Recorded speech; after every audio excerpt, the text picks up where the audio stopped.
Dans la région du Centre-Nord, il est question de la protection des enfants en situation d'urgence. Un projet mis en œuvre dans ce cadre est arrivé à son terme et fait le bilan de l'action menée.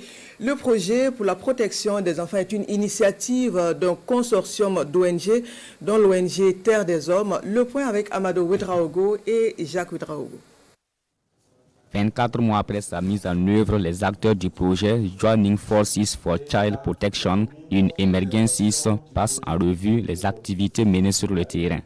Ce projet de protection des enfants en situation d'urgence s'est appesanti essentiellement sur le renforcement du système de protection des enfants dans les régions du Centre-Nord et du Sahel. C'est tout ce qui est appui à la mise en place, au fonctionnement des cellules communautaires de protection en lien avec justement le référentiel national en matière de protection des enfants. Également appui au réseau de protection des enfants et appui aux services sociaux en charge de la prévention et surtout de la gestion des cas de violence. Les activités du projet ont concerné d'autres domaines en lien avec les bénéficiaires directs tels que les enfants et les parents.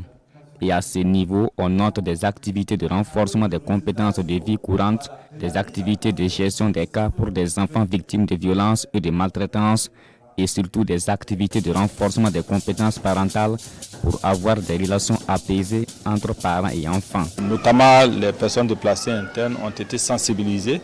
Et en plus même de la tranche des enfants, les parents également ont été impliqués dans la mise en œuvre de ce projet, si bien qu'on peut dire que les résultats sont vraiment atteints. Le projet Joining Forces pour la protection des enfants en situation d'urgence est mis en œuvre par un consortium d'ONG, dont l'ONG Terre des Hommes suisse, dans les régions du Centre-Nord et du Sahel.